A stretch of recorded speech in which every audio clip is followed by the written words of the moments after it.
Yeay pemirsa, nah kali ini saya sudah ajak Dokter Meta, kita udah janjian ya? Yes, hari ini kita mau makan apa dok? Makan mie ayam, katanya ada di sekitar sini Dokter Meta yang enak banget. Pas Enak lagi lapar dong. nih. Oke. Tapi suka banget mie ayam kan? Suka banget. Nah ini kayaknya dok. Yuk. Yuk, halo. Lagi layan. Iya. Wah enak nih kayaknya. Pesan ya Bu. Mie ayam ada berapa jenis sih Bu? Ada yamin Sama mie ayam original. Dokter pilih mana? Aku yang mie ayam biasa aja dok. Oke, aku yang yamin. Oke Bu, saya tunggu di situ ya. Ya.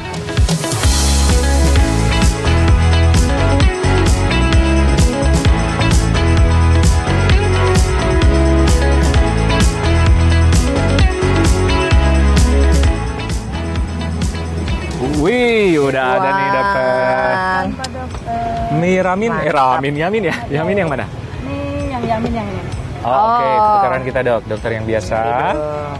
saya yang yamin. Bedanya apa sih Bu, yamin? Bedanya manis. Ada manisnya ya? Ya. Oke, makasih, Terima kasih, Bu.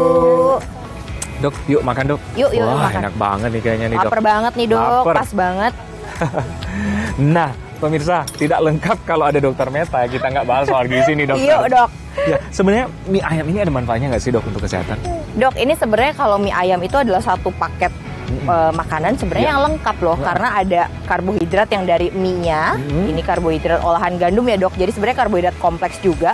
Terus proteinnya nih ada daging ayam sebanyak ini juga baik ya. Ya. Kemudian kalau misalnya baksonya juga dengan olahan daging, pastinya ada sumber protein hewaninya juga. Dan harapannya sih lebih kelihatan ijo-ijonya nih dok ya, supaya ada sayurnya yang menyeimbangkan sumber serat, vitamin dan mineralnya. Benar. Gitu. Jadi sebenarnya sumber makanan yang kompleks ya. Sebenarnya kompleks, Oke, satu oke. paket lengkap. Satu Cuma paket memang komposisinya nih dok yang harus kita bedah lagi. Bedah ya. Gitu. Nah kalau dokter itu biasanya ada sayur-sayurnya kayak di bawah cukup ya itu dok?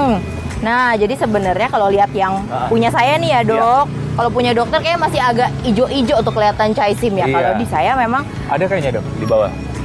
umpet ya dok. Keumpet tuh, dok. Oke, jadi ini sebenarnya yang kita harapkan nih. Jadi dalam sajian ada karbohidratnya, kemudian ada protein, lemak sudah pasti ya dok dari Iya. minyak-minyakannya.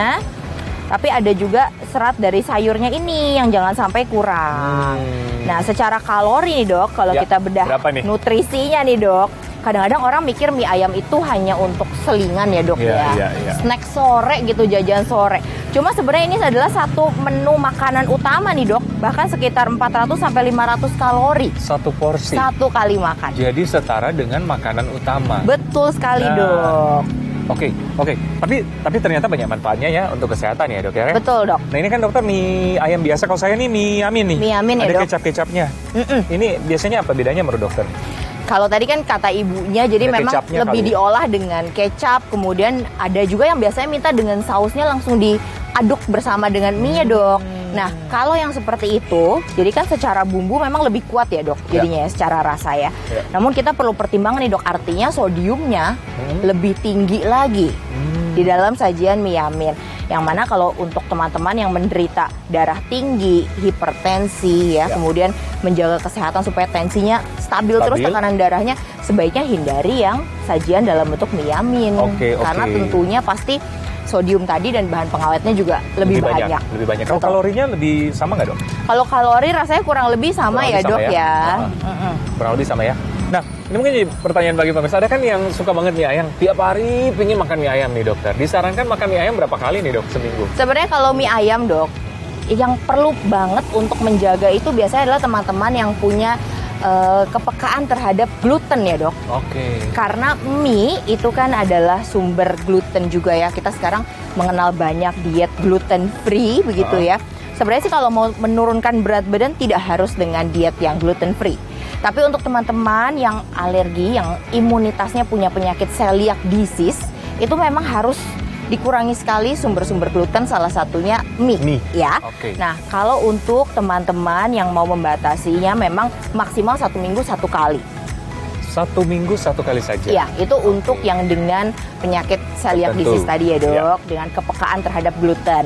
Tapi untuk teman-teman yang sekedar biasanya menjaga berat badan nih dok, juga menghindari olahan tepung, pasta, mie begitu ya. dimaksimalkan 1 minggu itu hanya 2-3 kali 2 saja. sampai 3 kali. Nah, dokter, biasanya kan ada teman-temannya nih mie ayam nih, ada kayak ini nih. Apa sih ini Pangsit goreng ya, Dok? Ini gimana, Dok? Ini pangsit goreng kan satu bentukan karbohidrat ya, Dok. Ini pasti olahan tepung juga, kemudian digoreng.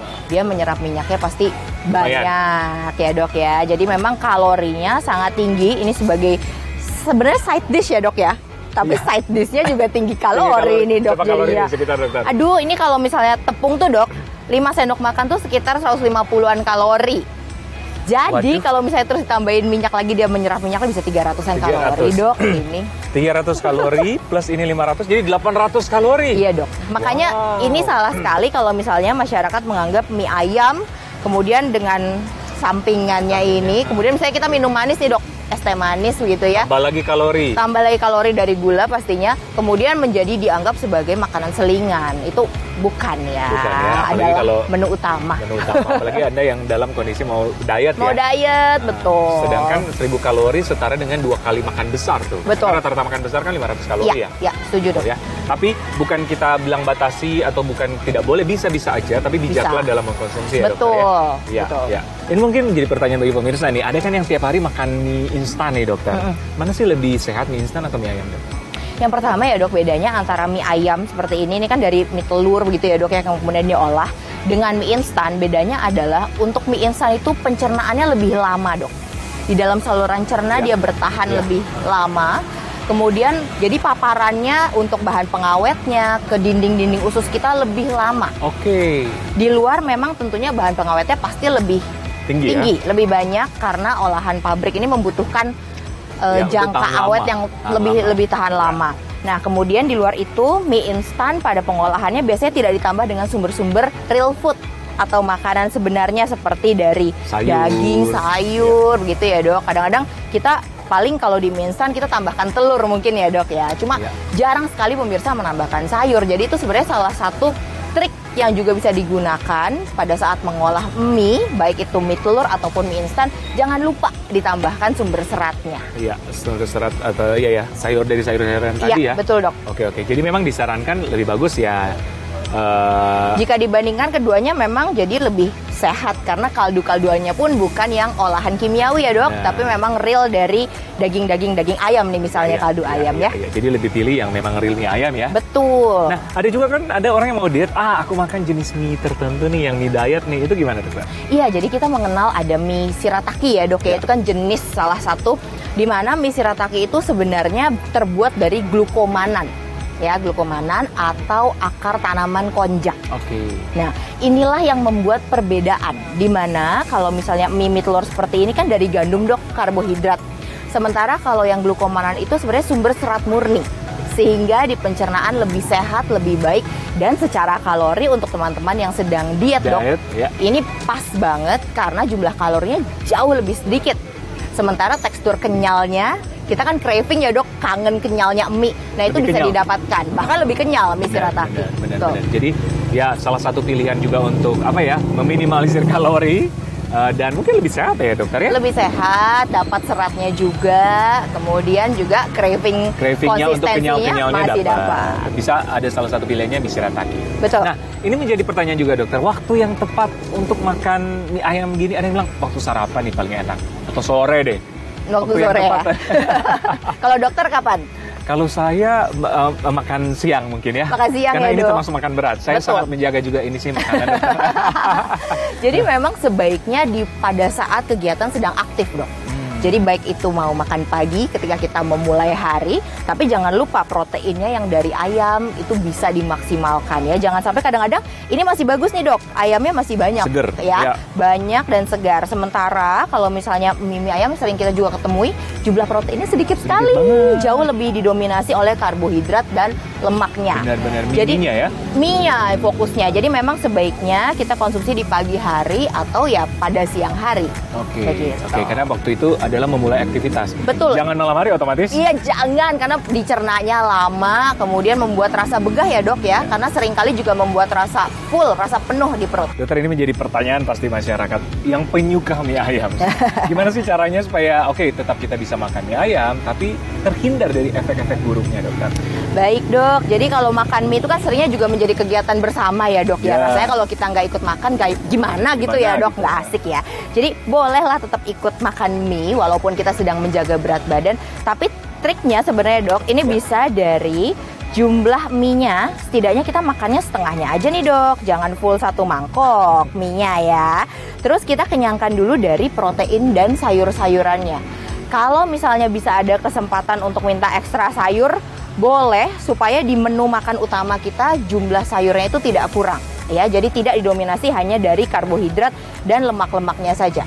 Kemudian kalau misalnya ada pangsit seperti ini, kalau saya nih dok, biasanya saya makan isinya aja nih dok, bagian dagingnya aja. Jadi yang tepung-tepungannya ini kan cukup banyak juga ya dok. Iya. Dan kadang dikasihnya bisa 2-3 pangsit. Ini secara tidak sadar kita menambah lagi jumlah karbohidratnya.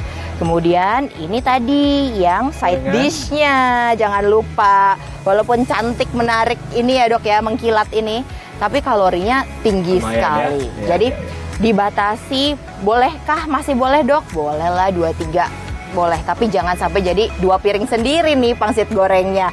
Dan yang terakhir, pilih minumannya jangan yang manis.